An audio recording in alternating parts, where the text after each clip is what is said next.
أحسن الله إليكم. وهذا سائل يقول: هناك عبارة تتردد كثيرا، وهي قولهم: الله ما رأيناه ولكن بالعقل عرفناه. نعم، هذا في الدنيا، الله ما رأيناه ولا أحد يراه في الدنيا.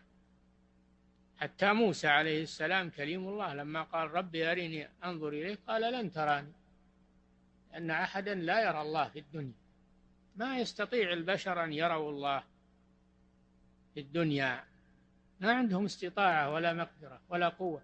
الجبل لما تجلى الله له اندك وصار ترابا، لما تجلى ربه للجبل جعله دكا.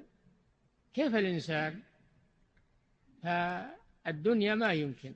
حتى الرسول صلى الله عليه وسلم ليلة المعراج ما رأى الله على الصحيح، ما رأى الله بعينه، وإنما رآه بقلبه وبصيرته. أما في الجنة فالمؤمنون يرون ربهم كما تواترت بذلك الآيات والأحاديث، المؤمنون. أما الكفار فلا يرون الله لا في الدنيا ولا في الآخرة. قال تعالى: كلا إنهم عن ربهم يومئذ لمحجوبون. حرمهم الله عز وجل لأنهم لما لم يؤمنوا به في الدنيا حرمهم من رؤيته في الآخرة. نعم. بالعقل عرفناه. ها؟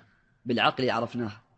إيه نعم، بأدلة العقل. نعم، بأدلة العقل. إذا نظرت في الكون، نظرت في خلق السماوات والأرض والنجوم والسحاب والرياح والبحار والأشجار، ألا يدلك هذا على قدرة الله سبحانه وتعالى وعلى الإيمان به؟ بلى.